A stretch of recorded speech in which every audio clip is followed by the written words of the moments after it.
There he is. Fantastic. What's up? What's going on, bro? Not much. How are you doing, bud? Good. Good to see you. I didn't mention yet. I didn't get to that part yet of our history, our, backstory. But we know each other from LaGuardia, the good old LaGuardia Community College's days, not the airport. We might as well be Right. working midnight shifts over there, but that's Our where we alma lived. mater. Our alma mater. Proud of it too, by the way. Reunion's No coming up soon, disrespect. right? Is it? Oh. I hope not. No. Like I need another reason to drink and join you in, but yeah, but but that'd be depressing enough. But yeah, we met back at LaGuardia, and from then back when, I mean, I'm talking about '05, '06, give or take. You've always been a film buff. You've always been a historian as far as like knowing and just back in the day, of course, LaGuardia campuses, trying to make time between classes and or, web radio when you were there for that little bit of a stint doing a RYNO role, of course. You knew so much and always kept up on all sorts of film besides music. You know a lot about music too. You goddamn like living, breathing edition of Rolling Stone. I just asking, you probably know already. But movies was really your go-to, I'd say, right? Your forte. Yeah, I mean it was. I've fallen off, but that's why this video is perfect for me because it's about a movie that came out 30 years ago, right in my sweet spot. Did you mention why we're talking today? What's that? Did you mention the topic of the evening? Yet? No, not yet, actually. Well, it's in the title, actually, so people can see Oh, there that we go. we're gonna get to that. but, Yeah, I think the last but time we did a show together, the original Godfather 3 was in pre-production. If I'm not mistaken. it might have been that long back, yeah. But yeah, I mean, listen, we're gonna get to it right now, anyways. It's Christmas time. It's here already. The bells are jingling. Whatever you got loose on you, I got loose skin. You can tell I'm a crow's feet, my forehead. You got a full beard. You got plenty to hide if need be. I grew the beard to cover up the loose skin. But we got plenty enough to celebrate, I guess. At least, at home. Pandemic edition of Christmas this time around. It's all right, though. You got the white for both of us in the beard. I can't grow mines yet. I'm still trying. No, I wish I was lying. This is You just look today, great, but man. then I appreciate it. You're too kind. Um, But oh yeah, I actually see we got another Keogh in the building. We got James, King oh James. wow. Just so he joined. So shout outs to him. I waved at him. I forgot I did that. But yeah, we'll be discussing right now, and I'm glad you signed on to do this. I really appreciate it too, considering you got things to do, you Man, got a whole adult life to live, no, I wouldn't everything. miss it for the world. I lost a lot of sleep last night watching this movie. Yo, these movies are so goddamn long. I don't blame you. I did too, because it's Yeah, hard to focus. It's hard to concentrate as long as they have been yeah. to watch. Not so much But on the first two because they're mm, really enjoyable. well, actually, I think what three is shorter than the first two, right? Yeah, three is shorter than the first two for sure. Which is kind of like saying skimmed off the top, right? Barely Skimmed off the shorter. top. Yeah. What's that? Well, I'm saying like comparing the length of three to the first two was like saying you just skimmed a little bit off the top, or just Yeah, trimmed a pretty little bit of the much. fat. Yeah, But yeah, exactly. I'm happy you mentioned that because the first, we're going to talk about the differences between the first, release of Godfather 3 and this one. And I'm really happy that they cut it down from 162 minutes to 158 because I really felt that those 4 minutes were a little bloated. So I appreciate the refinement from 162 to 158. it only took them 30 years. I mean, So give or yeah, take. 30 years and they shaved 4 minutes off the movie. Um, And I'm sure as creatives, they had to really debate over them 30 years if the 4 minutes were worth trimming or cutting back on. yeah, man. What is that in comparison to you? Like, I know you like to drink beer. That's fine. You do that. But is that like saying I'll cut back on beer by just taking one less sip than I was going to plan to tonight? Pretty much, yeah. A little less frothy beard. Not that big a deal, but again, you got a healthy beard. You can get away with that. Do you like foamy beer, or do you like it like, Foamy? yeah, No, like a little head on the top, okay, head is good. Right off the top, yeah. Always good. Enjoyable. Always. Without further ado, of course, let's formally introduce what we're talking about here. It's a franchise I guess we hold dear, close to heart for both of us. I've always gone back to it. I don't know how you do it, but when it's on TV randomly, like it used to be on, well, when it used to be Spike TV, I think now it's Paramount, whatever. When I used to be on, even though it used to be like the 6 hour, 7 hour version of one or two, I'd stick around and watch. Especially if I knew key scenes were coming up, I'd commit to it. I'm talking about Godfather 1 and 2, of course. More Yeah. specifically, I'd go for 2. 2 was my favorite, just because Okay. how it weaved both the stories of a young Vito with the already hardened, but even further hardened along the path, Michael, having to like come to terms with being the head of the family. Right. On that Uh, note, wait, I forgot to bring another special guest with me. oh, Give me okay, 1 second. please. Sure. You got all kinds of people willing to jump in and join in on the festivities right here. Godfather 3 talk of all things. We got a lot to talk about here between me and him. No doors closed here. Oh, we broke your heart, Fredo. We know. You're not dumb. Speaking of Godfather Part 2. Do you have a lot of those Funko Pops, or is that one you had to Nah, get it's the just only one. because? It's the only one. That's Fredo. worth it, though. That's worth it, though. Yeah. Yeah. But isn't that easy to kind of mix up with Vito, with Don Corleone, just at a quick glance? Um. Yeah, I guess if you replace the head with like a black suit and like the rose or whatever he's wearing, it would look the same. Yeah. But that's still, I think that's the suit he had on when he gave him the kiss, right? To like Yeah, this certify he is was all going to he kill him wears. This off. is all he wears in Vegas when he's hanging out with Mo Green. He never changes. So yeah, Oh, poor Fredo. yeah. Poor Fredo. Yeah, more on that soon. Yeah. But Fredo before got a we, raw deal.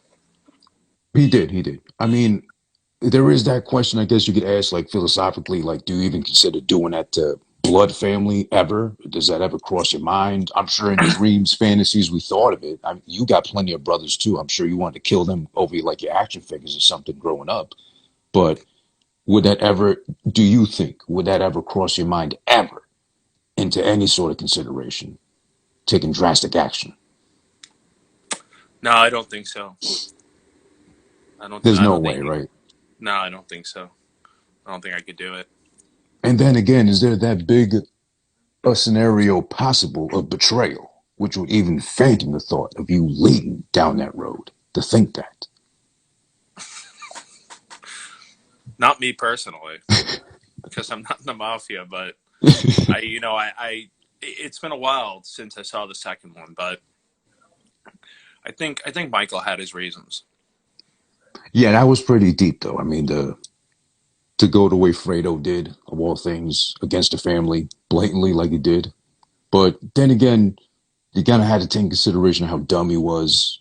Uh, not like willingly dumb, but I guess just like dumb compared to everybody else. Yeah, He was the dud of all the it brothers, was pretty it was much. rough. He watched his dad get shot up as he was buying groceries, and that's tough. And he froze up, right? Like he Right, and he wasn't able to tries to do anything. shoot, and he like falls out of his hand or something like that. He couldn't recover, so he goes to Vegas, and he. Well, he was sent to Vegas. He was sent off to Vegas, right? Oh, he was. I don't know. I need. I got tunnel vision right now. I'm fully Godfather 3 right now. But I went before we at it got so I went at it so hard in the last 24 hours that I can't even remember the first two. It's a standalone film for me now. That's it. it, it does give you that feeling just because I mean we'll go in depth, of course. We'll have to because I still feel, and I'll still die on this hill, at least myself speaking. That it sucks. I yeah, it's not a good entry. It's not good. All right. It's trash. It sucks. It's not worthy I of don't. being mentioned or named Godfather. And All right. funny enough, when I was digging up some info on it, it wasn't gonna be named Godfather 3, which would have made sense.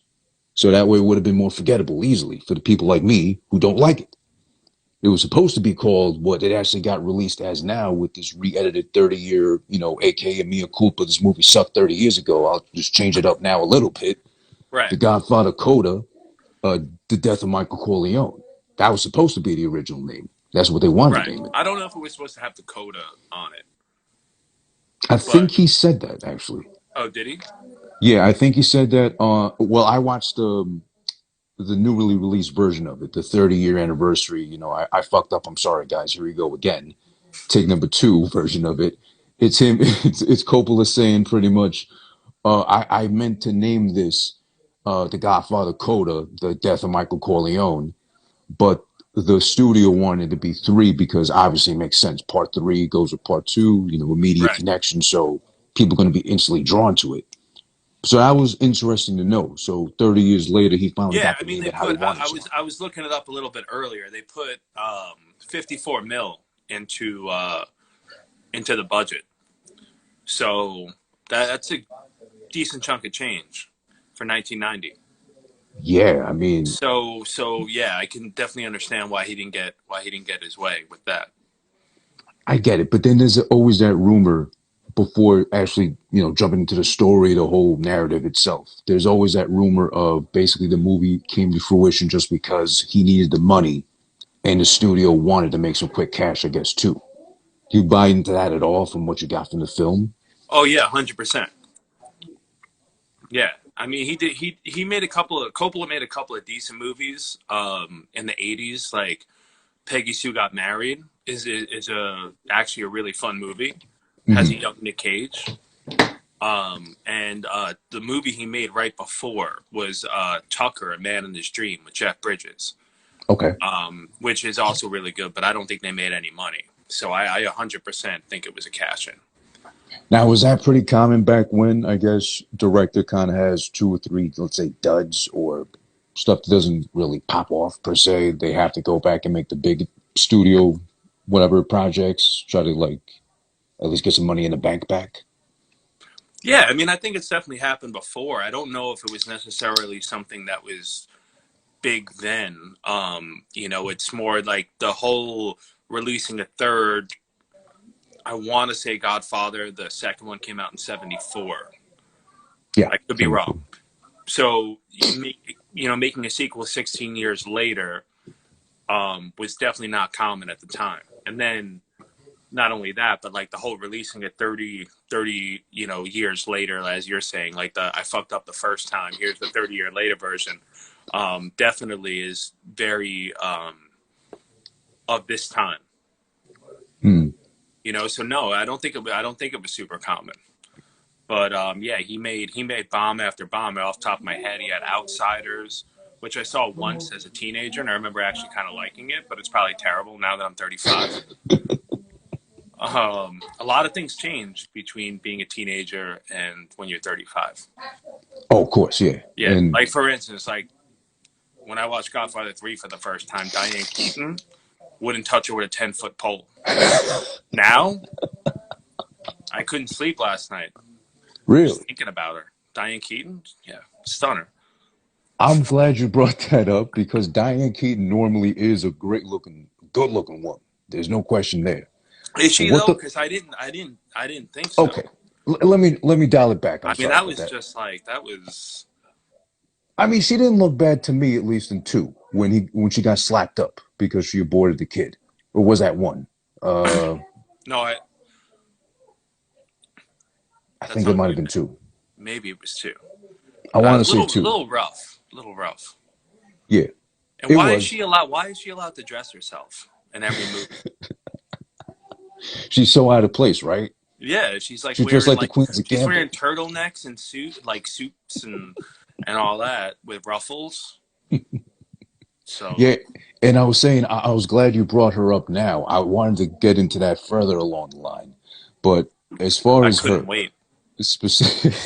specifically, what the fuck happened to her hair with that bigger budget? Considering because she Well, looked just like I know you'll get this reference. She just looked like Phil Spector in court. That infamous mugshot he had. That hair was wild. That hair was guilty Yeah, of all kinds of crimes. it was, but that's what I'm saying. Like Diane Keaton, you would think that she was like she dresses herself, she does her own hair. Like I don't know why. I mean, like she's a great actress. Don't get me wrong, but Yeah. she's not exactly like you know box office dynamite. So every movie she's in, she's wearing like a suit with a turtleneck and like ruffled shirts. Yeah, she reminded me of, I don't know if you watched it recently. Yeah, she reminded me of like the Queen's Gambit when she started dressing up at the winning tournaments. Oh yeah, Did you get Queen to of watch that at all? I did. Yeah, it's great, Oh my God, so good. so good. But yeah, I mean that actress is way hotter than Oh, Diane no Keaton. question. But Uh, we're getting off topic here. it is. We are, and I apologize. But you know No, what? that's all right. I forgive you. I do want to make it fun before we go into the film, which I'm sure people have seen if they've been loyal to the trilogy. You know, how do you not go for it? Having seen one and two, it's kind of like it makes sense. It's sequential. Numbers are good. Numbers are good in math, except for tax season. But I want to go into a little bit of trivia, or at least a little fun facts. Considering the movie is 30 years old, I'm sure we'll get like a ABC, NBC Good Morning special reunion cast or whoever's left alive and all that too. Just hopefully not Andy Garcia because he does nothing good No, in interviews or on camera. I'm sorry, I'm not a no, fan of his. I'm not. Yeah, I'm not immune to the charms of Andy Garcia circa 1990. But yeah, he's definitely a he's lame when it comes to interviews. He's takes himself way too seriously. Yeah, way too Yeah, much. But there's a kind of like fact I Lawrence want to. Fishburne. Yeah, actually, you're right. I did see Yeah, Lawrence Fishburne a couple of times, and he's like a dead fish, pretty much.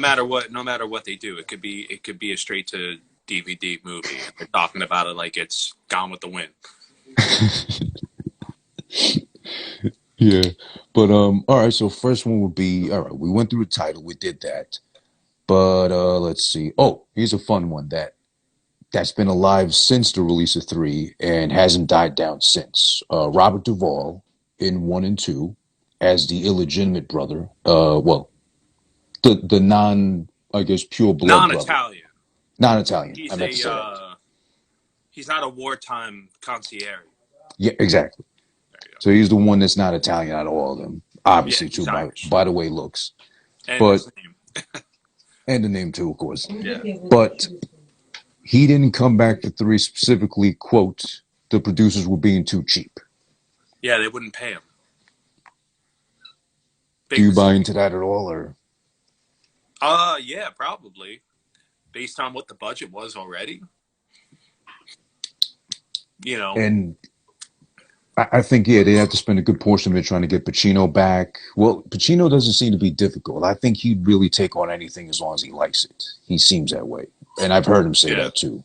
He's more about passion for the project than he is about the cash. yeah. I mean, definitely some of his decisions have suggested that. Yeah, so I mean, I don't blame him for not coming back, but then maybe he got a glance at the script or something, screenplay, and said, "Nope." You think there's a chance of that? Maybe Was there any equivalent? he probably hired his asking price when he read the screenplay. That could be it too. That makes sense. But Was the screenplay probably reads better because there's nothing inherently wrong with the screenplay except for mm, there's a few things here and there that might come up later.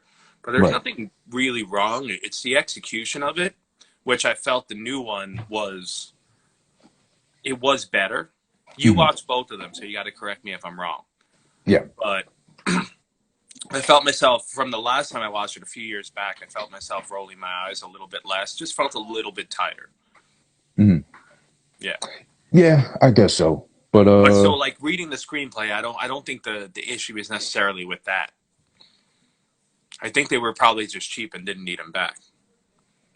probably. But I don't remember, or I don't know offhand. But was there anyone in three that was his equivalent, or kind of filled his place since he didn't come back? Do you think?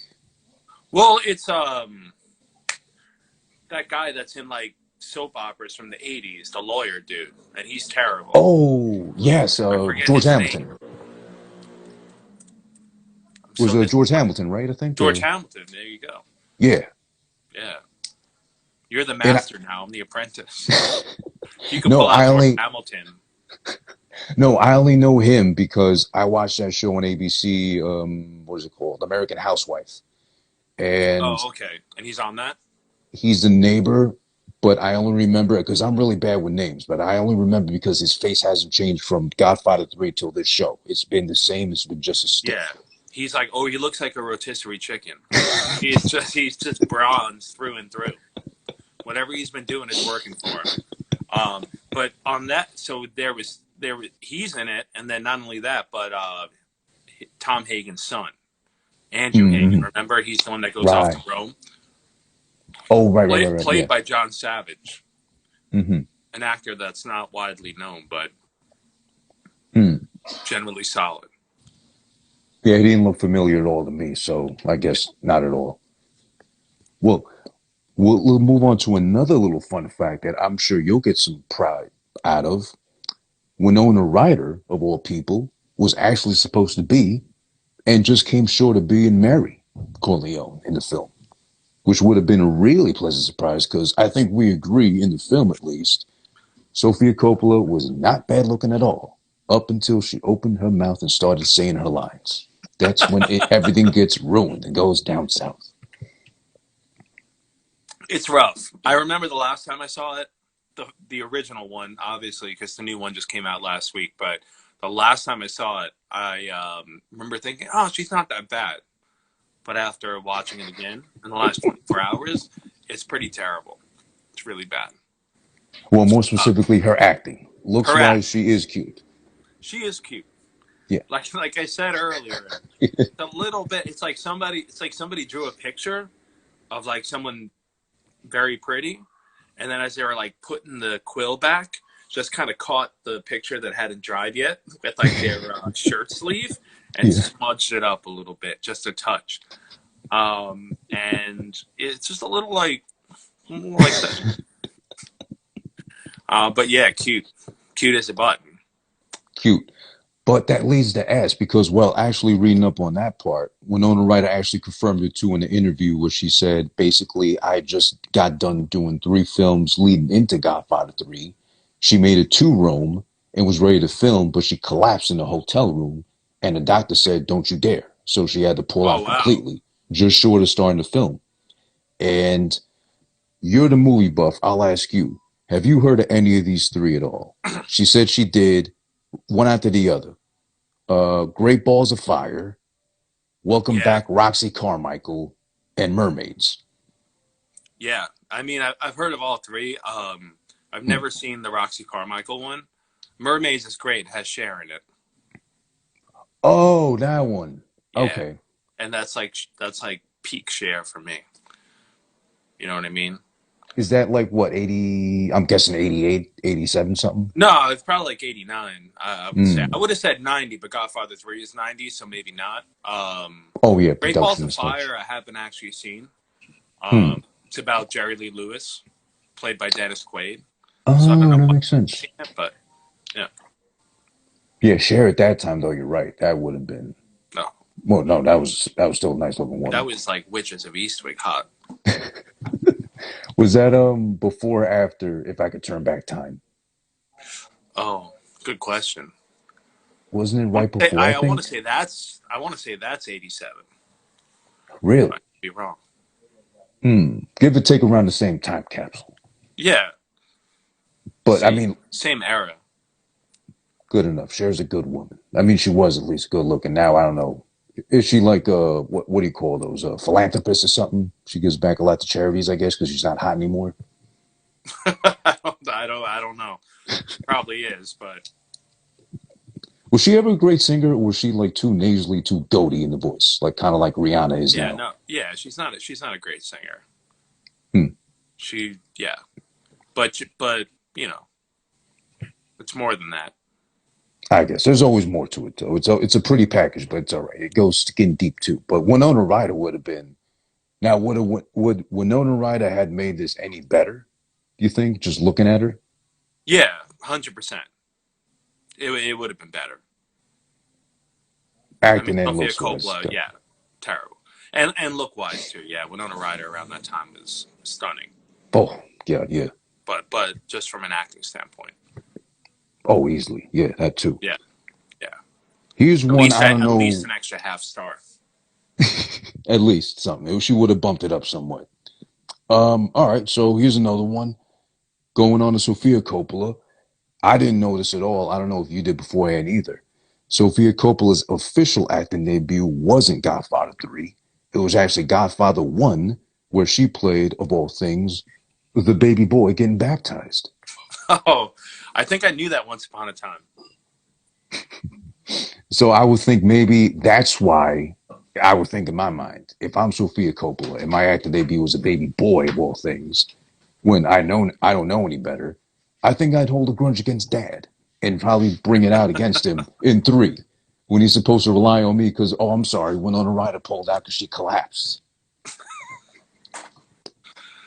I think you're right. So you think she might have purposely sabotaged her role and like I ruined her think chances of ever acting again? I think that's probably what happened. But that's cool though. She was a baby boy, I guess. You know, she was good at that. At least she didn't have to say anything. Thank God. Uh, So, another fun. Sorry. oh no, go ahead. No, no, you good. What's up, bro? No, no, no. I was just looking over my notes Oh, okay, no problem. Well, because you watched the first one and then the second one. We were talking a little bit earlier about the opening scene mhm, and the differences because I haven't seen the original third one in a while and what they are. right. I mean, I know the opening scene is different and Yeah, they switched up. it's much improved and explains a lot. Why it wasn't the first scene to begin with is kind of strange because they've got the Archbishop at the party. Yeah, yeah. So switching it to the conversation between Michael and the Archbishop and like the whole purchase of a mobiliari or whatever it is makes so much sense. Immobiliari. A mobiliari, yeah, it makes so much more sense as the first scene. Yeah, it does. It Otherwise, like helped a lot. go looking back, it's like I don't remember ever thinking this, but like I'm surprised watching the third one all these years. I wasn't like, why is there like a weird archbishop at the party, like receiving a check? In, You know, anyone who watches the new one yeah, before the original is going to be like, well, I don't understand why didn't that scene come first to begin with? yeah, and that's a good point too because considering the gap of 30 years between one version and the other, you're gonna probably think I would think the longer title one, the one that just got released now, Coda, would be the first one to go to, but then you just happen to stumble upon the other one too, part 3, shorter. Maybe that's the re-edited Redux whatever version or something like that. And yeah, it will throw you off thinking, am I watching the same thing or did I miss something along the way or what happened pretty much. It is a little like it throws you off. I would think it does Yeah, watching that order. yeah. Uh, I think they put the party at the beginning because that's what happened in the first two. yeah, I So guess they're trying to emulate it. keep that kind of. They did too much of trying to emulate 1 and 2 though. They were lazy in Right, that right. overall. And just that And little switch, yeah, it does make much a improved. difference though. It does. Well, talking about switch up, I mean, listen, if you're trying to play a girl, if you're trying to play a boy as a girl, but you got no choice because you're a baby, how do you feel about a, what, 8, 9 year old boy dominating the box office like he did back in 1990? Because The Godfather 3, besides being, sorry, that bad, couldn't beat out Home Alone in 1990 at the box office. It had to go number 2 to Macaulay Culkin of all people. Can you imagine that? That's yeah. No, I can actually. How many weeks was Home Alone number one? It was Four or number 1 five? for 6 weeks. Wow. And do you know what week it was that Godfather 3 came out? The week it came out, It was it should probably have like one of the been. later ones.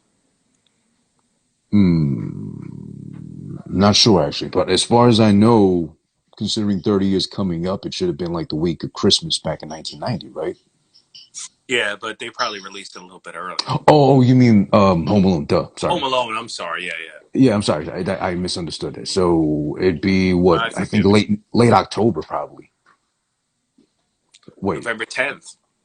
November 10th. I'm sorry, early November. That's what I meant. Close. Yeah, and then Godfather came out on Christmas. Christmas, right? Probably, yeah, probably like the sixth week, and Home Alone still beat it out. That had to be a tough. That's already a big problem. So does that mean Home Alone was that good? Because I can't remember. I was 5. But does that Oh, mean Home the Alone was first that one, good? yeah, the first Home Alone's amazing. The second one I have strong opinions about. I mean, it was good, but I mean, like, was it good to stay number one 6 weeks straight, or were there no movies that kind of contend with it? I don't know. I don't have that data in front of me, but it's that good. It's different. It was good. I remember being fun. I mean, Yeah, I was like Joe Pesci in any kind of turmoil or agony, honestly. Or just getting yeah, agitated, period. That helped a lot. right. But do you think at any point when he saw that Macaulay Culkin, he saw that he beat the Godfather 3? Well, okay, number 3, he beat that one out. It's kind of cheat code. But do you think when he saw that at like, what, 10 years old or something, he probably did like a Vito Corleone or something himself in the trailer I to don't like his think so. mom? I don't think so. Like, hey, mom, I made him an offer they can't refuse. Yeah, I don't think so. I would hope so. But, well, last thing before we go into Godfather 3 itself, the film, whichever one you want to discuss. I saw both. You saw the first one. I don't blame you for skipping the second one, and I'll tell you why as soon as we get into it. The The newly set released what? version, I Which mean. the Coda? Coda, yeah. No, that's the one I watched. Oh, that is the one you watched. That's the one I watched. Yeah, I'm going on memory for the third one. Oh, okay, gotcha. Okay. Yeah, Well, yeah, we're gonna have conflicting points, I guess, then about Coda, but yeah.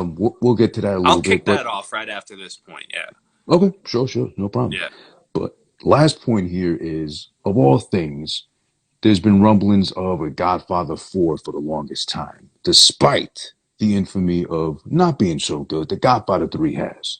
Andy Garcia, of all people, says if he got the blessing from Coppola himself, he wants to go do Godfather 4 himself. Head it up, executive produce, direct, all that shit. So I'm scared to think what can happen. I'm scared to think what he might try to do with it. And like you said before, I'm scared to think how serious he might start to take himself and reconsider how good, quote unquote, he was in 3 himself. yeah. I mean, you want my opinion on that? Please, go ahead. Oh, yeah. I don't think that's gonna happen. I mean, it's there. There's no audience for it.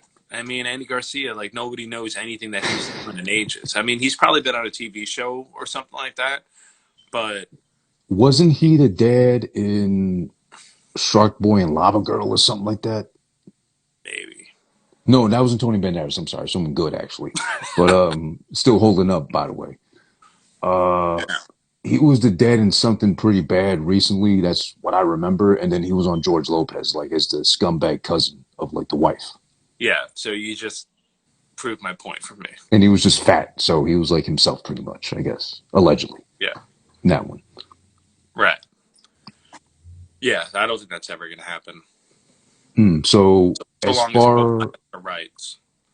so And as far Coppola's been as talking about doing a fourth one and yeah, doing all these projects in the last 30 years that haven't happened, and they're never going to happen. well, one point he brought up that I could see it as feasible. One is I don't see happening is him bringing Robert De Niro back some way somehow, unless they try to retell Vito's story again unnecessarily per se. That's the negative. But the positive, I think, that could have worked if they were able to do 4, is he would have tried to get Leonardo DiCaprio on board. But this is years ago he's talking about, so I Yeah, I think, remember hearing that 20 years ago. yeah. Yeah. I think that could have, like a young Sonny, I think they wanted him to do, DiCaprio. Yeah, it could have worked. Could have worked, but that ship set sail already, right? Pretty I much. think so, yeah. Well, yeah, I mean, obviously DiCaprio's old enough to like be Sonny from the Funny. first one now, too. So He can't be young Yeah, Sonny no. now, Yeah, unless Capra's not playing a young James Caan now. although I did want to ask you this, bringing that up. I mean, there is that de aging thing they do now with the Irishman and whatever. How do you feel about that in general? Because I didn't like it. I thought it was unnecessary. Um, I didn't finish Irishman, but it did. I know what scenes you're talking about, and it's a little weird. I think they'll master it. You know, they just haven't done it yet. There's a few examples I've seen of it, and it's awkward. The mouth isn't moving right. Things aren't moving right. It's not syncing up. The reason I got upset with it before I even got like what 10 minutes into Irishman was, which I liked. It was great, but I Yeah, wouldn't I watch it watched about again. half, and I liked it, but it's such a long movie that two It's too weeks went by. long. I'm like, I can't remember shit that happened, but It's too long. But the thing that bothered me about it initially was before I even got a good look at the face and like the awkward mouth movement and such. Was like I think 10 minutes in when they're changing the engine or something, and Joe's Pesci like wrinkly spot livered hand is like glaring at you on the screen. I was like, why couldn't they de-age the hand? It's like right in your face. They missed that clearly. I don't remember that, but yeah, that makes sense. That's a goof for sure. And then there's the one where, if you've seen that part, if you've gotten up to that part, I think you should have, where De Niro's beating up somebody in the deli, but like Yeah, outside. it's Yeah, actually it's him terrible. doing it. Yeah, but he looks all weird. Yeah, where He's they like could have he's gotten a supposed body to be double. young, but he looks like a he's moving like an elderly man. He's got his back turned the whole time. There was no de aging, nothing there. They could have easily gotten the body double. Someone just like big and stocky. Yeah, there was no need for it whatsoever. Could have just Yeah, got a 30-year-old guy, but they had they to could. let him do it, and he looks like an elderly man stomping on somebody. He's slipping on grapes or something. Yeah. Yeah, there's like no pain being inflicted whatsoever. He's like stomping on the guy's hand, but like clearly there's no force to it. But that's the Irishman. I mean, another story, another day, another review, I guess. Yeah. But actually, whenever you finish that one, we can always talk about that one too. That'd be good to glance over. Yeah, for But sure. all right, but now it's about time. Let's go into Godfather 3. Now, like you said, you wanted to take it from here. Please go ahead, do what you got to do, and speak your piece. Whatever you want to start off with, you go right ahead, bro.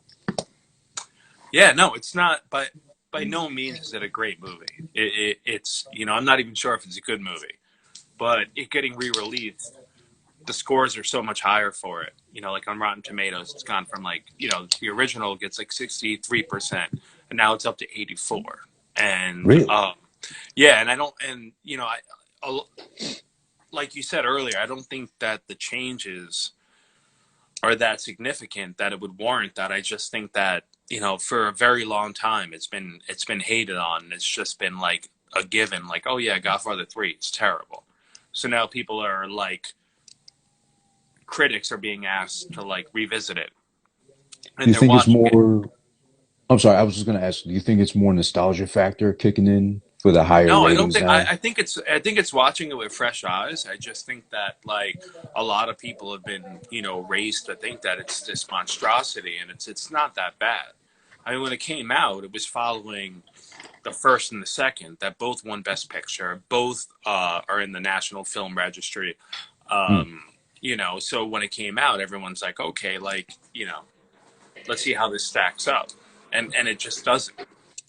But now revisiting it 30 years later, it's like, okay, like this isn't a terrible movie, because I think it's not a terrible movie. I think it's borderline good. It has its moments. I think that's where you and me agree, but I'm still on a stance I have to stand firm by as far as if you're talking about the trilogy, including it and nestling in with one and two, it's not good at all. As a standalone film, if one and two, let's say, didn't exist, it'd be a good, borderline great film, I'd say. Yeah, it'd be like a solid Mostly, three-star movie. yeah, yeah. And that's Yeah. mostly thanks to Pacino, even though he has little fumbles with faux pas throughout. Yeah, But he has raccoon hair. So, that the didn't first help. and the second, he has like his hair kind of parts here and it like goes over. And then in this one, it's just straight up. and it looks like a raccoon. Um, And also, it didn't really help the cast he had either. Like there was no other strong no, counterpart. no, it was tough. He was the anchor. There wasn't. Yeah, 100%. Diane Keaton brought her best, but she's barely in it. Well, thank God she was barely in it because of the hair. It was really bad. Like I don't know how he could even keep a straight face half the time with her hair looking all. I don't know. Where did that come from? Was that a wig? I would hope that was Yeah, a wig. no, I don't think so. I think Yeah, Diane Keaton goes on natural. but as far as the movie, yeah, overall, I do want to. I don't want to readily trash it, but I have no choice to. Again, if we're gonna compare it to one and two, which you know I can't help it because again I love two because it weaved the story of Vito, the coming up and fortification of Michael. Fredo, of course, that's a whole intricate story itself. Just I loved how it just switches up everything and kind of blends, meshes everything together up until that point into one story. Even though it's like it might have been the first of its kind to do it. I don't know. You probably know better, but at least telling those multiple narratives into making one solid story, making having it all make sense. Better get said. Yeah, like a prequel and a sequel at the same time. Mm-hmm. Not sure if that has happened before. I've had a few too many IPAs, so I don't know. I don't know if I could speak to that level of film history. But no, I mean, yeah, it just like you can't compare it to the first two. That's what it is, and that's what I'm saying. Like they're re-releasing it now, and these critics. I don't think that they're not watching the first and the second. They're not even watching the first release of the third. They're just like, oh, this new thing is out. Let me watch it, and I think that's why the reviews are higher. And I think really what the goal for Godfather 3, if it was like a person, the goal is like just not to be hated.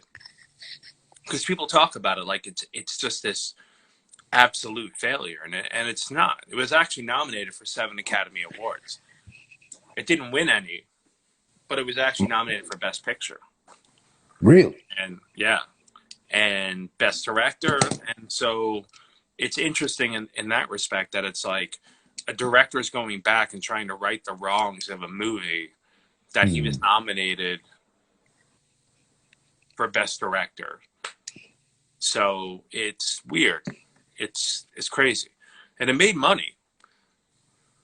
I'm sure it did, even if it wasn't. It cost 54, it made 136.8 worldwide. Oh wow! So it made it all Yeah. back and then some. Yeah, and then some. Well, but I didn't know that at all that it was nominated. So yeah, that would make it. That was my big thing too. Before I even watched the Coda version, to think to re-release it and to purposely put it out there, as I read in different articles too. Pacino praised this version because it. I think quote unquote he said it made more sense. It kind of flowed more steadily. Diane Keaton praised it too. I forget what else I read too, but basically Coppola had said himself when I remember reading it is that this is the version I wanted to put out, or this is kind of like, Yeah, uh, which is bullshit. yeah, No one told him to sequence it differently. Like maybe he got shut down on the name, mhm. but no one told him to sequence it any way other than the way he did. So um, Monday morning quarterbacking, that's what they call that, right? Yeah. But yeah, getting to that though. I mean, comparing the two, I know you said you're going mostly off memory of the first version, the original, compared to Yeah. Coda, which you saw now.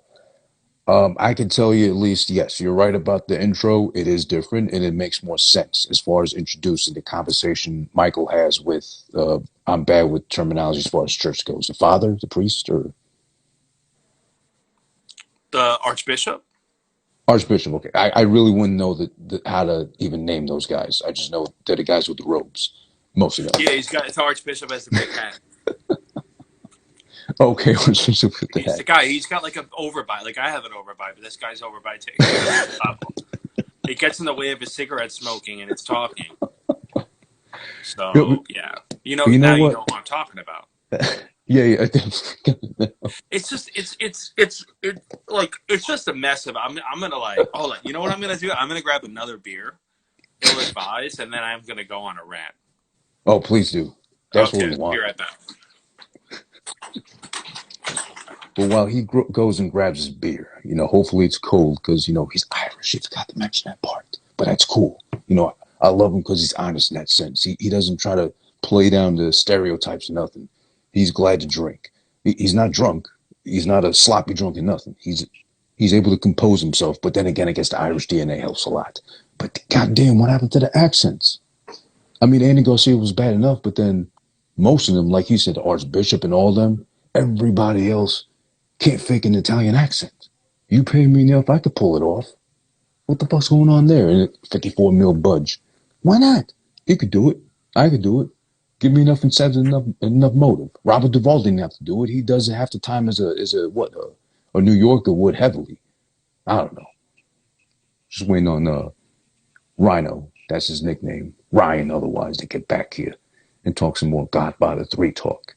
Who this been watching, by the way, youtube.com/who this is one is the channel for the video version up later besides the Instagram live you're watching right now. And thank you for joining. Also, the audio version will be available on my platform wherever you get your podcast from on all DSPs. Who this been watching? It'll be up in a couple of days. Oh, yeah, a couple of days from now, funny enough, will be Christmas. So you're welcome. Another gift. I keep on giving. I'm like Santa's sack. I'm big, I'm red, I'm heavy. That kind of description makes it sound like I should go see a OBGYN. I'm sorry, a dick doctor or something. All right, There he is. I'm back. Yes, you are. Yeah. So yeah. So about this movie, finally, like they basically turned Michael to a lesser extent, kind of like into a real life Homer Simpson. He's got raccoon hair. He's hunched over, and Yes. he's just not all there. So like the movie starts off with him. I bring this up because we're talking about the Archbishop, and Michael is basically like, I'm going to give you $760 million for, can you say a mobiliari? How do you say it? Immobiliare. Right. So he's going to give him 700, not 100 million, not 760 million, which is so ridiculous because in 1990, that's like over $1 billion. Like what, like nothing cost that much at the time. But again, that's like very like 1990. That's very like, Francis Ford Coppola, like the original screenplay, like Mario Puzo was probably like 200 million. He's like, scratch that out. It's not dramatic. It's 760, And then like 2 scenes later, the guy with the overbite, the Archbishop, is like smoking. And he's just like, I don't know if it's going to go through. But he already gave him at the party, he already gave him 100 million in his daughter's name, not to mention the other 660. And it's just like, that doesn't happen. Like, oh, it's not going to go through. And then, like, Michael basically spends the rest of the movie trying to make it right because he cut this check. But, like, if it didn't go through, then he would just get a refund, no? I would hope. God has a I refund would think policy. so. Right. And that's what I'm saying. So, on that note, you have an empire, right? Where 760 mil is just a small portion of it because he's not forking over everything he owns. He actually sells when he sells we'll get onto the helicopter scene, but the whole scene with the helicopter with Joey Zaza, he shows up and he's like, I sold the casinos and I'm going to give you guys all a check. And he like hands out a check and like Don Altobello is like $50 million, whatever. And that's just to one guy. So this is a $1 billion thing happening.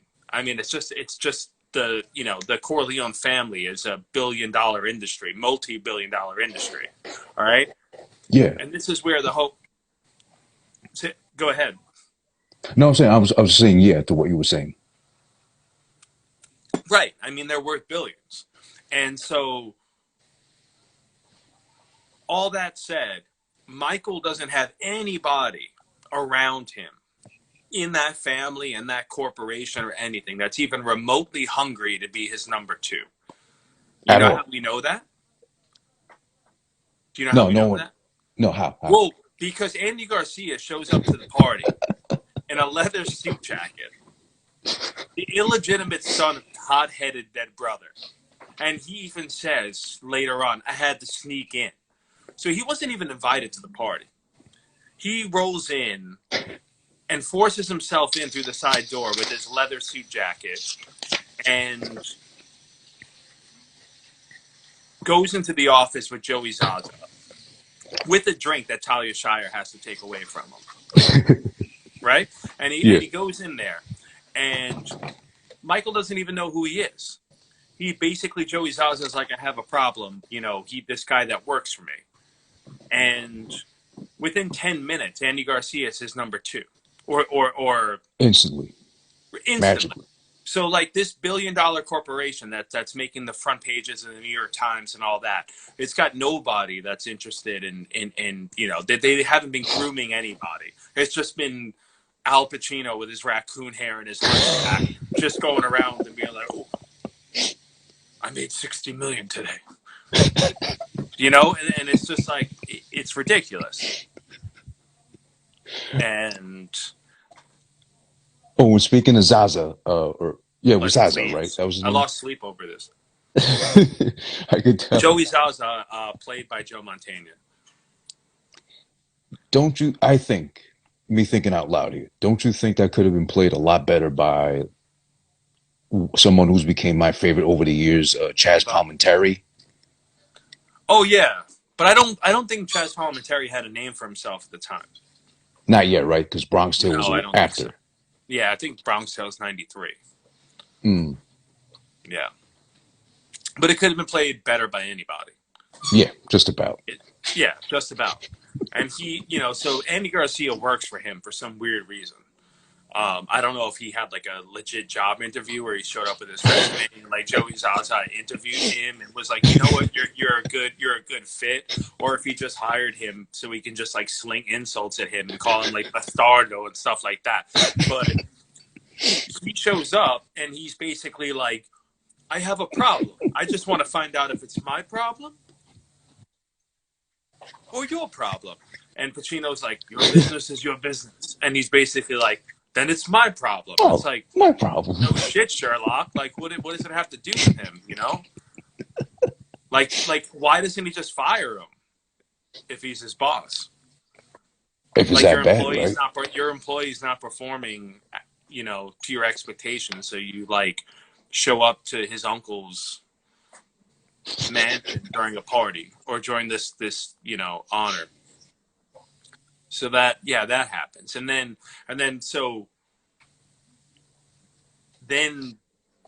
Andy Garcia bites Joey Zaza. I mean, he has a name in the movie, but he's Andy Garcia for all intents and purposes. So Andy Garcia then bites his ear off. So first off, he sneaks in. He shows up wearing a leather suit jacket. Walks into the office with a drink. And then bites Joey Zaza's ear off, the top of the ear off. And Al Pacino's like, you should come work for me. For Like, a couple of weeks. Yeah. Yeah, for a couple of weeks. Like, that was, like, basically his audition. And Al Pacino's basically like, yeah, I think you're what I'm looking for. And that's a big problem that I have. Yeah, you could definitely tell by that leather suit jacket, like you said, he was trouble already. Like, he just rolled out of bed Oh, and threw yeah. on whatever he had on. Right. And Isn't that the same kind of jacket he wore in Carlito's Way and like what's the other one he did with Michelle Pfeiffer at the diner? Where he's a convict. He's like a short order cook at the diner. Frankie and Johnny. Yeah, something like But that. that's Al Pacino. Well, I Andy mean, Garcia's wearing the leather jacket. well, I mean, if anything, you probably try to emulate that kind of energy or vibe to kind of get it down pat. I think so. I think he spent. Yeah, I think he spent. Well, I think they're both after Godfather 3, though. Probably. Give it. I mean, the thing that bothered me most about Andy Garcia, first off, is that I don't directly hate Andy Garcia, but it's hard not to when he did such a bad job with the accent, with the presence, with the energy. He just came off like a brat who was anything but Italian. Because I don't know what accent he's putting on. Is it like he forgot he's supposed to be Italian, so he did his best Cuban accent? oh shit, half the time I'm supposed to be Italian, so I'm gonna like scream random words in the middle of my sentences, like he did throughout most of the film. Yeah, he does it the first time that he's in the office with Michael, and that's the whole point. He's like, "What am I gonna do with this guy?" And then he bites the hand, and yeah, I just I lost a lot of sleep last night, and um, that's really what it comes down to. And so one of my I have a lot of favorite moments, but one of my favorite ones is Bridget Fonda, the one who plays the reporter, Hmm. who much like Sofia Coppola, not sure if she's attractive or not. Yeah, yeah. Just like kind of like depends on the angle, like 1 second like oh yeah, like next second like whoa. But she's like, oh, do you know who that guy is? And he's like, oh yeah, that's Joey Zaza's bulldog. And she's like, oh, you know him? And he's like, yeah, his name's Anton Squigolaro. They call him the Ant. He dips his bullets in cyanide. That's how you know it's from 1990. Like, is Steven Seagal about to pull up? He dips his bullets in cyanide. Like what? Like is that supposed to be intimidating? Like, if I have a bodyguard, like I don't want him to feel he needs to dip his bullets in like a chemical compound. Like the bullet's not enough. Like, are you that unsure of your shot that you're going to do that? Is he chemically preserving the bullet somehow? Or he's just afraid that he's going to miss and hit someone in the shin, and therefore he needs them to lose, have their oxygen and heart compromised. Drop the CO2 levels if anything once it hits. Exactly. Yeah, but, well, I guess we got plenty of Andy Garcia coming up too, because I made a lot of key points about his overall performance, which is, it hurts me to say performance. It's like he kind of half-assed this the whole time and just like, you know what? Wait, was the Untouchables before Godfather 3? Yeah, and from my memory, Untouchables is way better. It is so much better, Yeah, so but much better. he's just as bad in that one too, because he's also trying to play Italian, but he's so not. Okay. Yeah, that's the one with Elliot Ness. That's the one with Yeah, De with Niro's Capone, right? yeah, Kevin Yeah, Costner. Who else? Sean Connery. John Connery, right? Rest in peace. Yeah, Yeah. yeah, real good flick. But yeah, he was another showcase him being bad for some reason. I guess he just got off on his good looks. That always helps, right? You would Yeah. know way better than me. You got by. His hairy chest helps. That's another point of his too. That I listen. I can't speak from experience because genetically I failed as far as the beard goes. That's obvious. You can see that. I got some Asian apparently in me, according to my mother. I learned that like, in my mid 30s of all times. So now I'm just as disturbed about that. But it explains a lot more. You only found that out? I only just found that out some years ago. So now I'm like, I don't even know what life is anymore at this point. That's an Who was oddball. it? I think her grandfather or something like that. No, her grandmother was Japanese or something like that. So Okay. that's all alleged. I can't, dispel the rumors. But of all things, the hairy ass chest on this man, and I'll admit he's a man because Cuban genetics give into Okay. being hairy, and I guess maybe that's the only He Italian is part. Cuban. Andy Garcia is Cuban. Yeah, yeah. Okay. So I guess the only real Italian thing he pulled off was that goddamn chest because it's like lying on a bear or something. Because as soon as they show him in bed with Bridget Fonda, I was like, With whoa. Bridget Fonda, yeah. Yeah. And she's like, oh, tell me you love me. Meanwhile, there's no reason to think that it's not like a day or two later or even that same night that they met at the party. Because Yeah, pretty. nothing transpires in between. So it No, makes no sense. They meet at the party and then they're in bed and she's like lying on his like shag carpet and basically like, do you love me? He's like, stop. I love you, baby. That's a pretty good scene though. Yeah, I mean, well, suspending belief enough. Yeah, I guess. Um, there was a point though where I guess his what barbaric like manliness just like takes over Mary Corleone, Sofia Coppola, where she introduces herself after so long because they're cousins and she has to go that way, the creepy route, with leading to incest pretty much. She goes, "Hi, Vincent," as doofy as possible she can to introduce herself. Um, was he that alluring? I guess, or was did she peek the chest hair through like his like top button or whatever when she did that? I don't know what happened Um, there. no, I mean, I think Andy Garcia was a tall drink of water. I mean, I don't know what you want me to say. You're beating me into submission. Like I'm trying to, like, I mean, guy's a good looking guy. But speaking of that scene, Yeah. she's like, "Oh, you remember me? The last time we were at a party, I was 8 and you were 15, and were with your girlfriend." And he's like, "I had a lot of girlfriends." She's like, "8-year olds?" He's like, "Especially 8-year olds." Okay, that happens, right? That Yeah. happens, and then it cuts immediately to Talia Shire saying, "Where's Mary? Can somebody find Mary? Can somebody hail Mary?" Which is just terrible. And so we're 10 minutes into the movie, and the boat is starting to sink. So 10 minutes, 15 minutes earlier, you're like sitting down, you're like eating your popcorn, and you're like, "Oh man, I wonder if it's going to be as good as the first two." And 10 minutes later, you're trying to scoop water out of the boat because it's capsizing. And it's amazing how those things can happen. I mean, we've seen that happen. We've seen that with like Star Wars movies. Um, so really, I think Godfather Part Three, and we've come full circle, was really actually very ahead of its time. Because I mean, how many trilogies did you have as of 1990? That's true too. I guess you can take that into consideration. Yeah, I hope you do. But listen, there's so much to get to about it. I mean, we got notes for days. That's a given. Yeah, this might Uh, have to be a trilogy itself. that'd be fine though.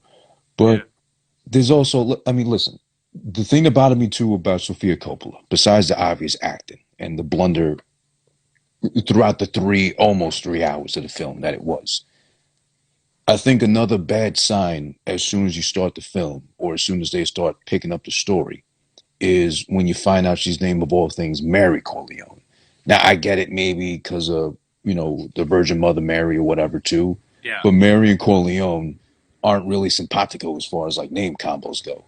I would have thought they would have gone with Maria or something else more like Italian per se, but just Mary sounds dull. And but then again, it does fit her because overall she's not like really enthusiastic at all unless she's dancing, and then like dancing, she's kind of like laughing because she's like, "Huh, I'm dancing with Al Pacino," kind of thing. More likely, I think. Well, I think that's what it is. I mean, it's not a performance. They threw her in, and she's just like, literally, like that's it. She's like, I'm flirting with like if someone asked her that day, "What are you doing today?" She's like, "Oh, I'm gonna go flirt with Andy Garcia. I'm gonna go make out with Andy Garcia. I'm gonna go dance with Al Pacino." I don't think she knew what acting was, and it's bad. It's pretty disastrous. Yeah, and also I was reading on I think Reddit or one of the threads like that too, talking about Godfather, was that they're seen together, Andy and Sofia Coppola, when they're I guess it's the gnocchi when they're rolling the little dough, whatever, in the kitchen, the club. It's terrible. Like, but besides it being terrible, the guy was just straight up like that. Just ruined gnocchi for me for the rest of my life. I haven't eaten it since, just because of the acting and the creepy factor too. Because that's one thing too. Correct me if I'm wrong. I had to Google it to make sure, but they do admit to being first cousins. Michael Yeah. has to clarify No, of all they things. don't. They don't only admit to it. He says, "You're first cousins," and she says, "Well, that means I love him first." Maybe Robert Duvall did turn the script down. And that could be exactly why too. Things like this. Because yeah, we get to see There that are early serious on. problems here. Yeah, because exactly the High Vincent, the way they reintroduce themselves to each other, that's creepy enough too. The scene we just mentioned now at the cafe, at the club, whatever he had going on. Of all things, he Right. has a club on top of things too, besides being an ear biter, a lowlife, and a Right. bastardo. Yeah. But yeah, they just keep alluding to it. They keep bringing it up too, and there's no shame because it is incest, right? I mean, in the 2020 use of the word, I think so. Only for modern times, or even back when it's not like okay. I always heard about certain friends I had growing up. Well, They was no. like, oh, Right. Isn't that what Jerry Lee Lewis did? Full circle. Great Balls of probably, Fire. maybe I don't know. I haven't Winona seen that Ryder. one. Yeah, he married his like 13-year-old cousin. Oh, did he? Yeah. We're getting a little Uh, off topic though. that's fine. Can we talk about how nasty Kay is to Michael? Yeah, please go ahead. I mean, it's like a big day for him. He's getting like the Order of Saint Sebastian. He's donating 100 million. We find out later it's 200 million, even though they don't say that in the initial scene, which I think is a goof. He's dancing with his daughter. It's in his daughter's name, and she just can't she can't let up. He's like, "You hate me." He's like, "No, I dread you." It's like you could have called me and said that. Like, why'd you have to show up and do that? You know what I mean? And then she's like, "Oh, I preferred you when you were a mafia hood." He was never a mafia hood. No, No, he was like a collegiate, like straight A student, and his dad got fired up in front of Fredo, who clearly took it to the head, had to go to Vegas. I don't know if you could see him. No, but had to go to Vegas, and yeah, so he stepped in to help out, and then like by the end of the first movie, he's like the new Godfather, and they're kissing his hand. Like he was never a mafia hood. no. Yeah, just a little harsh, a little harsh. And she saw most of everything that went down too. So of all people, she should be more understanding too. Yeah, in the second one, he's like, "Get down," when they start getting fired at. Right? He didn't have to do that. No, he didn't have to do that. If he knew the way that she was going to be treating him, Yeah. however many years later, um, maybe he wouldn't have done that. But yeah, so do you know anything? Because you know a little bit more about the mythology of the trilogy. Do you know how many years have transpired from the second to the third? Because I don't know how much makeup was involved, but everyone aged horribly, just It's horribly. 16. Right, 16 but it was years. Yeah. 16 years, but in the Oh, world of Godfather, because oh. I'm sorry, 16 years ago from now was 2004, and if you saw like Brad Pitt or Gwyneth Paltrow or like I don't know why I'm thinking of him, but like Jack Black, any of those people, Tom Cruise, from 2004 to 2020, they basically kind of look the same, just a little weathered. Al Pacino goes from being like young with like straight hair that's like falling, this way to having just straight up Cascading.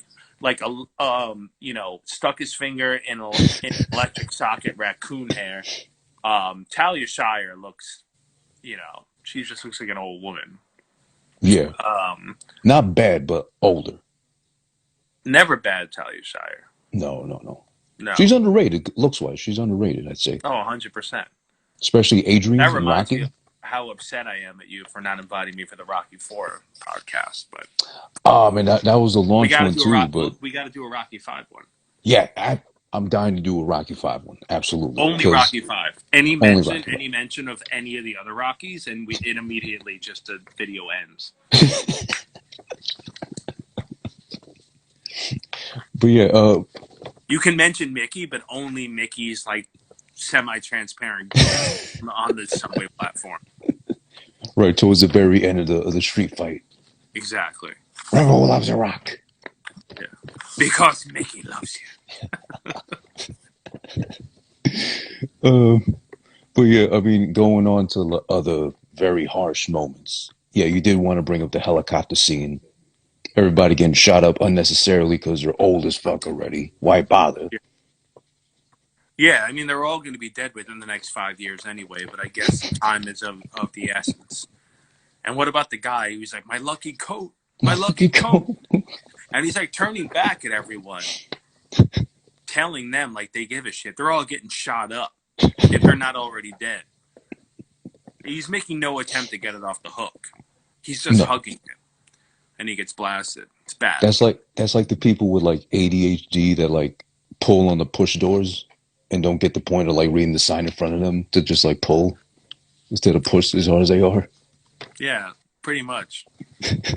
And where was that helicopter? And so not only that, but so I was thinking yesterday. I was actually having a conversation with my brother about where's the helicopter? Is it hanging out on the roof, Yeah, or they just, you know what I mean? I forgot that Michael himself rolls in on a helicopter. So now we've got two helicopters. So I mean, it's just like he goes in there. He doesn't know that he's not going to get any cut from the casinos. He has no idea. hmm But just to be safe, he brings a helicopter, which is clearly hanging out on a roof somewhere or a parking lot, which all seems very unbelievable. like conveniently And enough. exactly. So it doesn't go well. And he's just like, if you will not give, I will take. And then he storms out. And Don Antebello, of course, goes out after him. Yeah, no, it's like you have the people hanging out in the helicopter somewhere. And yeah, the angling and position of the helicopter makes you wonder so much because it reminded me of like I don't know which video game I'm thinking of, but there was like a helicopter as one of the bosses that would be like either parallel to the top floor where you are or above the roof, and you'd have to like run away from it, take a shot, run away, duck and cover kind of thing. But this thing's shooting through a fucking like a tent cover or something like that half the time. Right, like it couldn't have been on the roof because it doesn't work that way. No. And it's like in a garage somewhere or a parking lot. And what I was saying before I covered it up is like how does like Joey Zaza doesn't know that this isn't going to go over well. He shows up, thinking, oh, this might be good. I might get a check. I might, whatever. So he needs to relay to the helicopter wherever it is that the meeting just went downhill. So what does And, he do? He just like starts popping quarters into a payphone and calls up the helicopter, and he's like, "Oh, Michael didn't give me anything for all my effort. You know, gun him down. You know what I mean?" And he's like paying them by the hour, or what? this might as well be Die Hard or something. The way it's Seriously, ending. it is. It's very much out of Die Hard. But yeah, because actually, yeah, like you were asking before, timeline wise, it's like 1979, 1980, and I think two was like I want to say 60 something, maybe late 50, whatever. Yeah. So around that time, like maybe walkie talkies were there, but they weren't that great either. So he's not like hitting somebody up on the hip. Right, on the roof. No, that's Yeah. like sure. Like if you're on the same floor, then yeah, by all means. And they actually use walkie-talkies toward the end of the movie when they're in the opera house. Oh, right, right, right. Yeah. Right. So That, if you're like in the same vicinity, then yeah, walkie-talkies are great. But but that's when you had to be like at least 150 feet from the between range or something like that. If not, you just get nothing but static. right, it's been a while since I used a walkie-talkie. But I barely have any experience though. But going on to other gun scenarios, infamous, I guess. Another thing that bothered me about Andy Garcia, there's besides the fact he's like obnoxiously good looking. I hate that I have to hate a man that good looking, but he's such a bad actor, or at least bad at what they cast him in. Let me say that. I'm sure maybe at some point he was good at acting, like maybe he pretended to be sober because I think he was like a sloppy drunk at one time or something like that. So maybe that was his best acting he ever did, trying to pretend. But how was he conveniently enough the undercover slash costume policeman on the horse in that little San Gennaro little festival thing in the street where he has to conveniently enough be the one to shoot up Zaza at the end too. He turns Yeah, around, Zaza running to a storefront, trying to pull on the door, can't get in. Magically he turns around and guess who? It's Andy Garcia. exactly. Yeah, I don't know. Half the film is him magically appearing somewhere, just like premonition, knowing something's gonna happen, like in bed with what's her face with Bridget Fonda, where the two guys break in and they're supposed to kill him. Like he just knows to not be in bed Right. and stand by the door and like karate chop the gun out of the guy's hand or whatever, the knife, whatever he had. It's just bad. It's bad writing. That's what it is. Makes But no yeah, sense whatsoever. yeah. But then Zaza gets shot up, and then I get it's the And I mean, it '90s, sucks because again, going back to my point earlier, Zaza, he was his boss.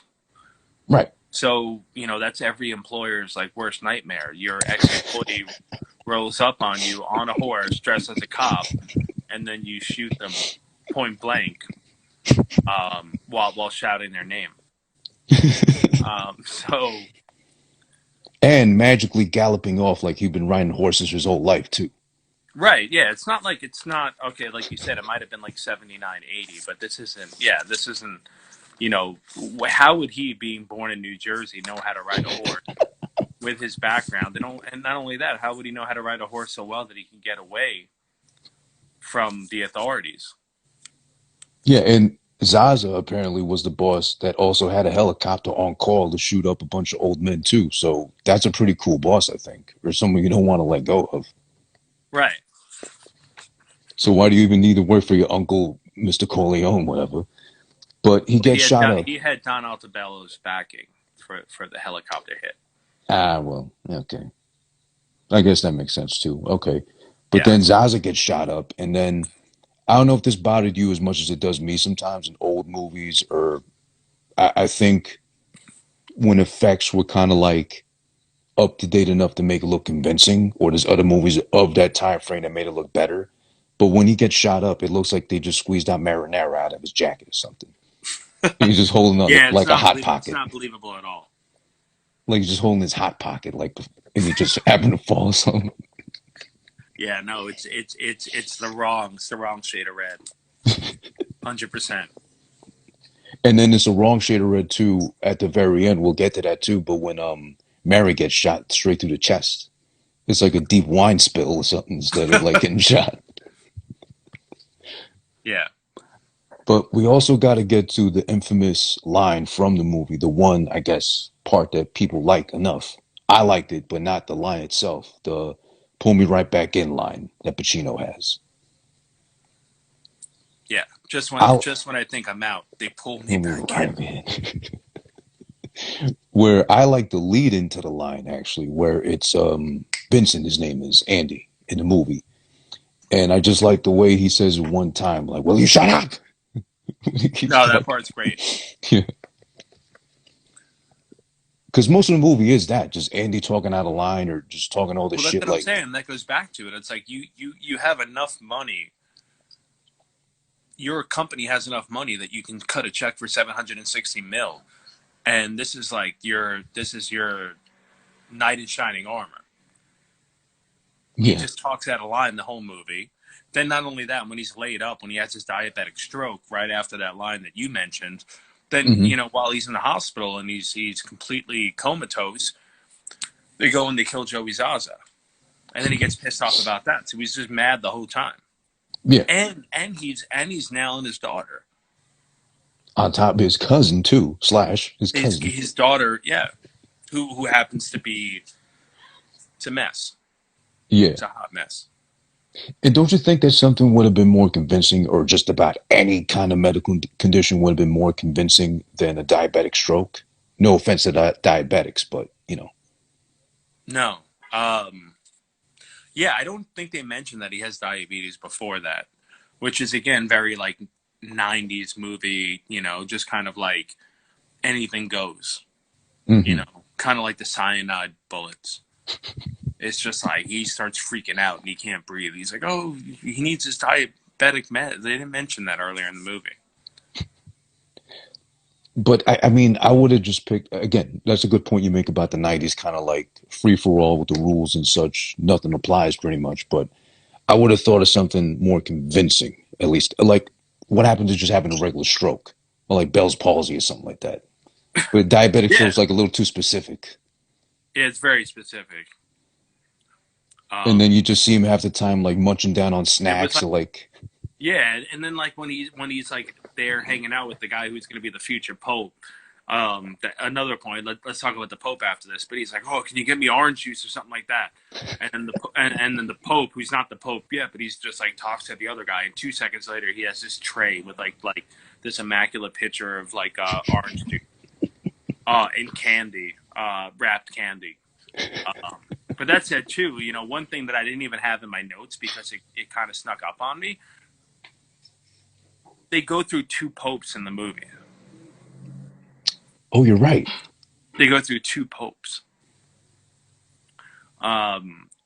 And it's like that doesn't happen, for lack of a better word.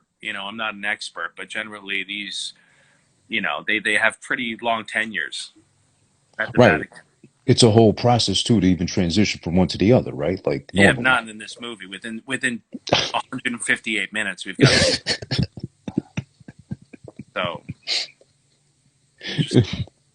And I mean, just that whole thing threw me off too because there's like so many minor specific details that just make no I'm sense or I'm shouldn't going be through my there. no I'm going through my notes right now. It's just But yeah, I guess what else? Let's see. The Marinero, we talked about that. Uh, I mean, I want to jump to the ending because honestly, from like the pull me back in part or the hospital, better get said, where all of a sudden, of all people, Andy's like the head guy now, the capo. yeah. No, capo is the head guy, right? No, the Don. I mean, sorry, the No, Don. Capo's like the side guy, the Don. The Don. I mean, But yeah, yeah, but like very quickly when Andy Garcia becomes, Don Corleone, it's at Don Tomasino's funeral. And I forgot they have like this whole like Pacino's there next to the old dude in the coffin, and hmm he's like, "Oh God, give me one chance to make it right." And then like Andy Garcia and Talia Shire walk in like they do the whole movie. They're all like always in the same place and just whatever. And they have like this long conversation, and he basically turns Andy Garcia into the new Don, and they all start kissing his hand. And then only at the end of the scene do you remember that, oh yeah, this is Tom Messino's like wake, Don Messino's, and he's in the background in the casket. So yeah. Everything's so like mismatched. Like everywhere you look, everywhere you try to observe and try to maybe be like, okay, this is like a redeeming factor, but then no, even like the minor stuff, they like fuck it up somehow. yeah, It's all over the place. it's like a fun house mentality. It's just like there's every place that they go to. There's like 500 rooms, um, completely decorated with like furniture, and it's just like anything could happen anywhere. No one to butt in and be like, "Hey, like Don Tomasino is in a coffin right there. Show a little respect." And like, if you want to like take care of your business, go out to the front of like the parlor and talk there. No, they just everything just anything just goes. Well, maybe that's how he became a billionaire. He was like economizing two birds, one stone instead of having to rent the space out and everything. Yeah, I think so. I I mean, think he food's nailed there. That's all they care it. about, right? The buffet, the spread. Right. Didn't I don't know if you ever been to a funeral, but didn't that always bother you? Like they'd worry about some people would go there for the food or worry about the food while they're there, or that be like a requirement I mean, I guess it comes with the territory. People need to eat and drink. while observing the dead person that can't eat or Yeah, but drink. it just needs to be done. Yeah, what if that guy died from like hunger or something, hunger pains or something? I don't know. He's like a POW. He was starved to death. But yeah, I mean, unless you want to point out anything else, I did kind of want to jump towards the end just because of how ridiculous it kind of Yeah, builds up. let's wrap this If up. Let's anything, go third act. I think I covered everything. I've gone through the notes and Yeah, but definitely feel free to chime in at any point. But the Opera House, you brought it up earlier. It's obviously the third act of the film. It's the last part, closing out everything too. But there's so much that leads up, and there's so much involved in it itself, which to me was like this movie up till now was already leaning towards bad. This just capped it for me. Like, this is ridiculous. This is an insult to me as far as ever loving Godfather 2 just as much as Godfather 1, loving the story, coming to love all these actors and everything too. The Opera House is just like you said earlier, like a madhouse. Every which way you turn, something stupid that happens to lead into the very, very end, which is like, okay, I want to just fling my papers up. If I'm the director, if I'm on set, on crew, whatever, like this is what we filmed for months. This girl right here has to end it right here with that. The blank look into a bullet wound hole, and then just drop it to her knees afterwards. What, she couldn't do that? She couldn't drop to her knees before looking, and then just realize I'm dead anyways. It's illogical. it's not great. But what do you remember from the Opera House leading up to? Because it's like a whole thing, a whole Well, big web. the thing that really gets me about the Opera House, I'm glad you asked that. Don Altobello, Talia Shire gives him the cannoli for his birthday. Come on, your And death. right. And it's an opera. First off, it's the first opera in the history of opera that doesn't have an intermission. It would have actually served the movie so well. It would have been like, wait, instead of having to have like help me out again here, that guy from the 80s, all the soap operas. George Hamilton. Yeah, instead of having George Hamilton have to keep like walking up behind Al Pacino in the box and be like, hey, like this and that, just have an intermission because that's Right. what most operas do. So just based on the little they show of the opera, it's at least 4 hours long. But it just so happens that Talia Shire picks up her like binoculars and watches Don Altobello just basically choke to death or gas because he's been poisoned by the cannoli. Also, when he tells her to try it, because oh, you're so skinny, you eat it, and she takes a little bit. It's clearly she hasn't taken a bite big enough to kill her. No. No, so yeah, I have a lot of problems with the Opera House, but yeah, it's a lot happening. But all Again, in all, it's yeah, okay. the I cannoli like I like part the part I like the part where the assistant pretends that he's been stabbed by the guy. that threw me off so much too, watching it both times because I Yeah, fell for it both times. yeah, and he's like, "Oh, you got him, good," but he's like staged it like he's dead. He kills him. That's all I got on the Opera House. And that old man, was that the guy that at the very end shoots both Michael and Mary? Or was that another old guy? No, does Michael get shot? Yeah, Michael's get shot, right? No, I don't think so. Didn't he? I could have sworn he did. He tries to. The young guy, I think, shoots Mary, and then the old guy tries to shoot, and then Andy Garcia shoots him. Hmm. I might have remembered differently. I could have sworn he was. Oh, okay. I guess they tried to shoot Michael first, but then the second time they got Mary, if anything. But yeah, going back to the cannoli part, I could relate to it just because, and it bothered me because I love cannolis. I got no shame in that. I still got love handles in the belly because of cannoli every once in a while. I got to sneak it in somehow. It's part of a nutritional diet. But he might have also had that happen to him, Don Antebello, if it was a really like heavily dusty powdered sugar to cannoli as well too. I've had that happen. I've choked. I've inhaled too quickly and I bit too big, and then I'm gagging like he was. But he got the one to death though. Cannolis are really good. I don't know how often you eat those, by the way. I don't. But you think that maybe um, it wasn't poisoned? It was just heavily dusted. No, because you depending on where you go to and you get it from, it might have been like drowned in like powdered sugar. Powdered sugar is good, but yeah, you get that. You run that risk with that too. But you you lend to the old guy pretending is faking his own death just to stab another person, which is sick enough and perverse enough, but clever. You got to give him points for that. What Clever, did this? but I don't know how realistic it is. Yeah, and that old man didn't look like strong enough to really like plunge a knife that deep in someone's chest to kill him. Like he definitely struggled himself. Yeah, By the way, did the sharpshooter ever get a shot off, or was he setting up the whole time just to not shoot anything? he never shot anything. No, Okay, he was just there the whole time. He just got he to just watch a free yeah, show. because Michael got he had to leave. Okay, so he just got a free show ticket, pretty much. Pretty much, yeah. He got to enjoy it because he doesn't get killed to the end on Right the till the set. very end, till the outside. And well, I guess the finale of it all, they finally make it outside the opera house. They're all celebrating the son. He did a good job, quote unquote, as acting in an opera.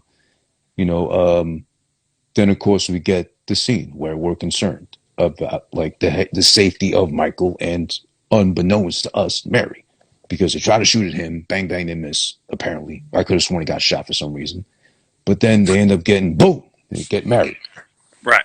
dead in the center of a sternum.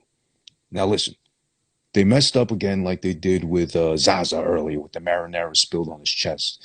Instead, she spilled the best, probably most expensive glass of wine on her pretty white dress. It's all purple and reddish, hueish, and whatever. But why, in God's name, even if this really happened in real life, would this make any sense if you get shot? You get like your guts blown out. You look at the person that's looking at you.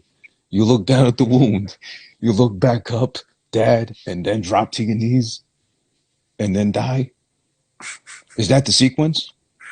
I guess so. It's 1990. I'm telling you, they don't make them like that anymore. Yeah. But I guess the one of the few saving points of the film would be when he holds her in his arms. She's dead already, obviously, and he's like yelling out to the universe of how much in pain he is. Right, But and it's silent, and it's you silent, can't even hear him yet. and then they cut into the last like yell, pretty much. Right. That was a nice touch to it. That was clever to do. Yeah. And then it pans off, they don't say how much time passed from that scene to the very end where he's just sitting alone in the villa with like a random stray dog, like sniffing his feet, whatever. Then he just keels over. I want to say a lot of time, but based on the way they aged from 2 to 3, that could be 5 years later. He's got stringy white hair, and now his hair's straight again. All of a sudden, right? Yeah, it's all like white. But how did you feel about that last part though? Because that's where it ends completely. There's no inclination of him like continuing the story. There's no Godfather 4, Um, obviously, from there. no, yeah, and yeah, it was interesting. I like how in the first one he falls out of the chair. That was always one of my favorite parts. And then it doesn't happen in this one because I guess the death of Michael Corleone is that he lives.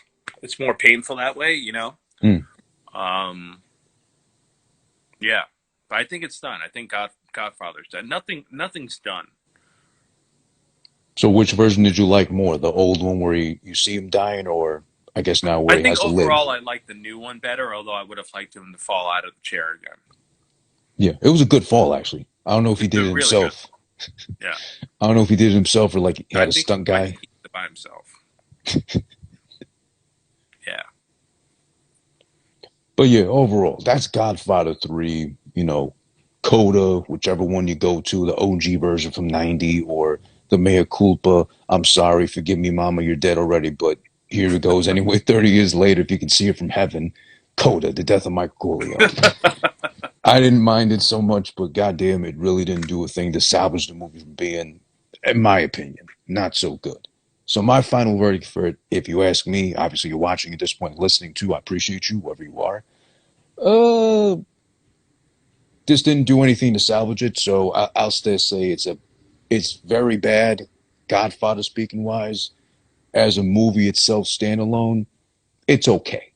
It could have been better, a lot better. RYNO, Ryan, I'm please with let us you. know how you feel. Yeah, no, I agree with you. I think it's I always like to rate movies from 1 to 4 stars. I got to give it a 2.5. The original and this one, but leaning toward 3 stars. Okay, and isn't were you saying that because of Coda slightly doing something for it, or No, were you always like, I've always kind of felt that way. okay, you always been in that range? Yeah, always been in that range, like 2.5 to 3, and that's what it is. It's tough because the first two are, bona fide 4-star movies. There's no Yeah. question, and so now you're dealing with something like that. So that's my take. Well, I mean, we did make the focus about three this whole time, but if you had to pick between one and two, which one's your favorite of those? I go back and forth. I think I go with the first though. Hmm. Any reason why, or I think it's just a better movie overall. It's a little shorter. It's a little tighter. Every scene is incredible. You have Marlon Brando.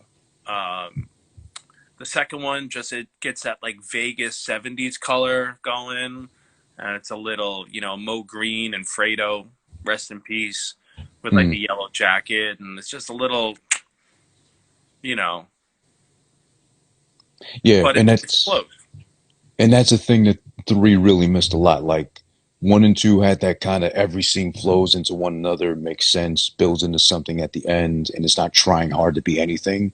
Three is trying hard to relive the magic of one and two, and the scenes suffer because besides the cast being weak outside of Pacino, the scenes don't gel together too well. The writing's questionable. No, Stuff. and it's just exhausting.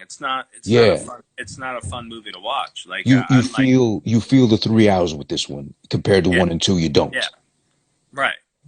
Like the best you're gonna come away with the third one is like, oh well, that was like pretty well shot or pretty well directed or the score was okay. You're not like you don't come away and you're like, oh, I enjoyed that. It's not a fun movie. I mean, the first two, like material wise, aren't fun. They're depressing and they're sad, but it's great entertainment. The third one is just not entertainment. It's very Yeah, masturbatory. This Francis Ford Coppola is just kind of chafing his carrot. but yeah. Listen, RYNO. Ryan, can I call you RYNO anymore? Or is it just Ryan Yeah, no, you nowadays? can call me RYNO.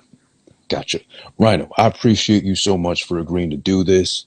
You are Yeah. right. I should have tapped you for Rocky Four, which would have been fun. I know you. It would have absolutely been fun. But even better, we're gonna save all that energy for five, which we're Right. gonna do soon enough. Because Guilty Pleasure one, I'll watch it just because it's so bad to me. I think, but I don't know what makes it good in that case too. It has to be good in some sense. I don't know. I'll work on it. It's not, but I'll work on it. And also, a favor to ask if I can, since you do the rating system for everything you watch, I'd love it if you're able to come up with your own rating system. Like, let's say a 2 out of 4 Fredos or something like that, since you got the mannequin right there. Or something unique to the RYNO himself. Yeah, I can do that. Awesome. Either Fredo or Tommy Gunn. I could do that. Please do. And we're going to definitely try to make that happen soon enough, considering that this is right up your alley with classic films and such. But I got to thank you again sincerely for the time today. I appreciate Thanks for everything. having me. Yeah, I appreciate you doing the research. I know it was thorough. I know you had fun doing it, recapping, you know. Yeah. And also, please, I know besides IG, maybe you don't have anything out there social media wise, but if you got anything to promote at all, whatever you got in mind, business, anything at all, too, please feel free to do so now so they know who they're getting at. Absolutely. Well, okay, I guess I'll do it for you since there's Instagram. There's if you want to tap into the mind or get more into film talk with him, you can do RYP Keo, Keogh at the end. It's an easy enough to Oh, misspell name off the sound. Oh yeah. Yeah, yeah. I just don't post a lot. But you're there. And hopefully I'm you'll there. be there more now since we're gonna Maybe. try to hold you to I'm here this. for you. I'm gonna repost your stuff. Please do. I really appreciate that too. Because coming from you, of course, you're the guru. I'm just trying to learn. I'm you're Yoda, I'm Grogu, if anything. Got it. And by the way, real quick before we go, how'd you like the season finale of Mandalorian? Oh, it was amazing.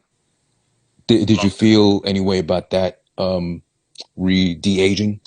Yeah, again, it's not perfect. It was okay, but its mouth is moving a little weird. Things are a little off. but it wasn't bad. And you know what? No. I know you told me from a while ago when you offered to watch all the Star Wars.